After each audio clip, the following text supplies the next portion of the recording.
Hey, what's up guys? Welcome back to Mallu TV. Today's topic is about permanent residence in Sweden, or called PR. And this topic I thought to make it lately this year, but most of you been asked for this topic. So the point I'm gonna talk about from the updation from last year. It can change in this June or July. So any updated information comes, then I will let you know. Okay, first of all, there is no special way to apply for your permanent residency. It's same like extending your work permit. In 7 years, if you worked 4 years, then you are eligible to apply for permanent residency. I've been asked by others, like this 48 months is been considered from how and when. So the 48 months in my case is like not the date when I applied for the first work permit.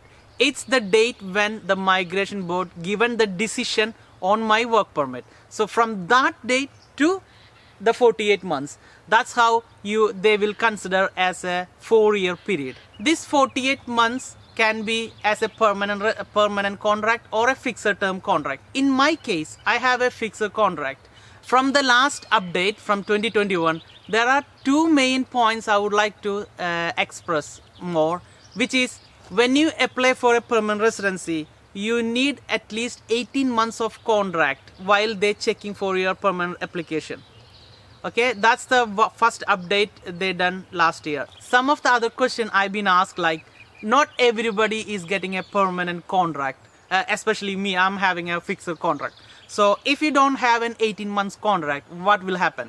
So it's been mentioned again in the website, like if you don't have 18 months, you still will be getting an extended version actually. Don't worry about that, just apply and wait and see. Maybe there will be a proper rule comes in this year. And the second one is like now from June 2021, if your spouse get your a permanent residency, which doesn't mean all your family members will get the permanent residency.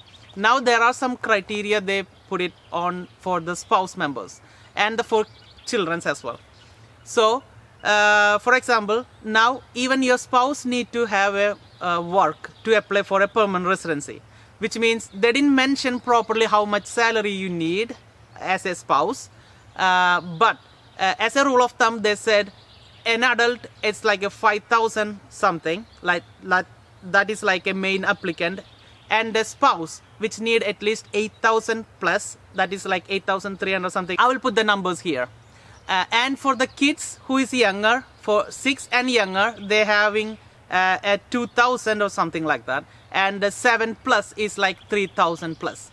So that's the numbers they are talking about. And I seen lots of people been asking like it need to be after tax or before tax or something like that. But to be honest, I don't know how, because it is not mentioned in the website. But as a rule of thumb, I would say if you have a salary of 8,000 plus, I think it's enough for your spouse to apply for a permanent residency. And I know that there is a basic salary everybody will have at least for 13,000 or something like that they will achieve if you are doing a proper taxed job. I assume you will get that one. For the kids who has been living with you here, need to get a permanent residency if they've been lived in Sweden for at least 3 years. So which means now not your spouse get a permanent residency doesn't mean everyone in your family get it. So there are individual criterias. But again, this is from the last year. It can change maybe this year. Maybe they will update something more on it. I don't know. Or maybe they will bring something more clear rules or regulations on this year, which comes on June or July, something like that. So for now, so keep it this one as a rule of thumb. Okay, so the next one is about the salary. In Migrationbord website, it's been mentioned that if you have a salary of 13,000 before tax, then you are eligible to apply for a permanent residency. This 13,000 doesn't mean it need to come from one single job.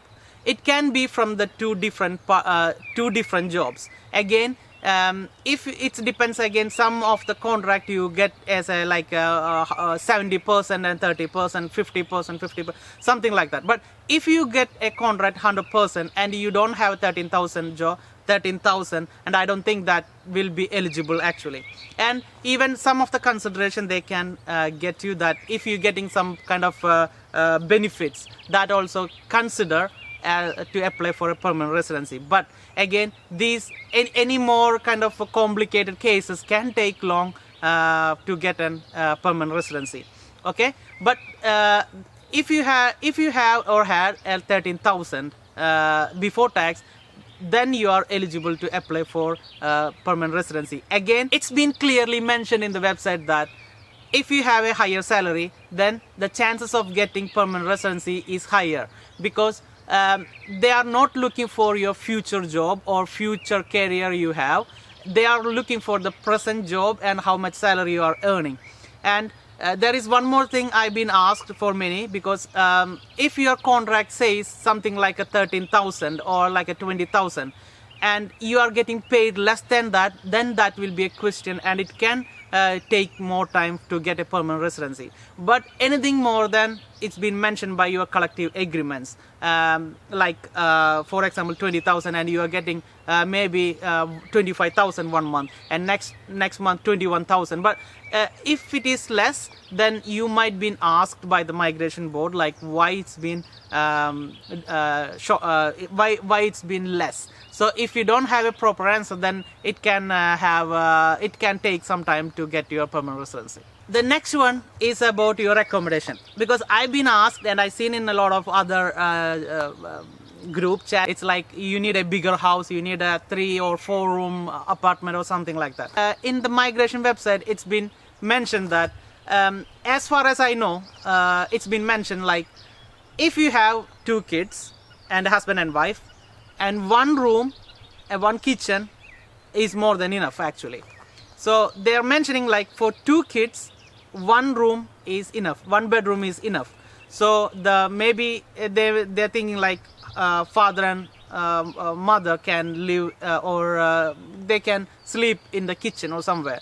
For the kids, that 1 room is enough. But so then you can calculate from there. So they don't need a bigger house actually. They're just thinking, they just want to know, or they just want to see that there is enough space for you all to live in. So that's what I understand from that is been mentioned in the website. Okay, you might be heard from the different people as a different opinions. So again, it's not like what I said is the correct one. The information I passed from here from the people who've been received the permanent residency, and the information I got from the website. So again, the final result is always the person who is checking your document.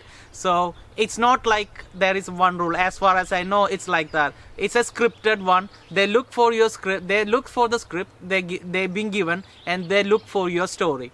So if that match, then you are lucky that you will get a permanent residency. If that doesn't match, then there will be a lot of time consuming, like documents they've been asked for up and down, and you may be waiting for you need to wait for some time to get the result. So it's all about the person who is checking your document. All right.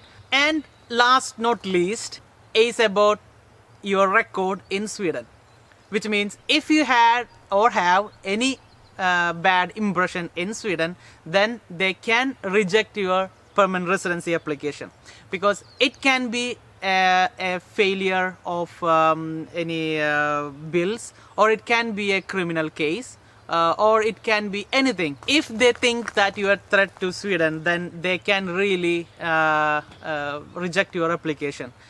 It doesn't mean it need to be a criminal case. It can be failure of application. It can be failure of paying your bills, or any reckless driving. It can be anything. So even it has been mentioned, like even though if you get a permanent residency, still they can deport you back to your country. So be careful, guys. Don't do any stupid things, and be careful. Be good to others. Just do everything as law mentioned, and live according to rules and regulations here. Okay, hopefully this will help you to get some information, but again, all the detailed information I will update in another video.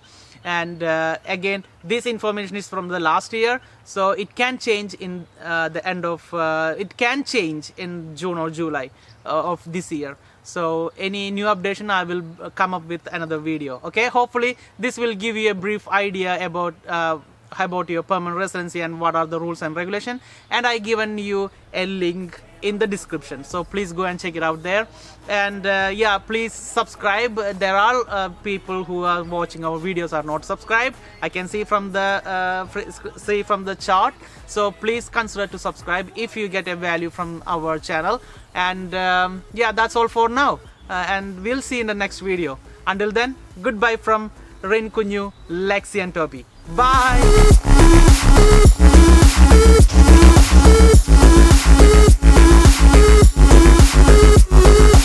I take shots to the top, I'll get it. I got one life, I'ma do all to win it. I do what's right, pushing till I fall. I'm slipping to get back up, always stand tall, I'm grinning. I got cuts real deep in, bruised and scarred. I had to learn how to think with my head not hard. I've been chewed up, spit out, torn apart. But picking up all the pieces is a form of art. I'm never gonna look back, cause damn, I was built to last. You move slow and I move fast, and that's fact.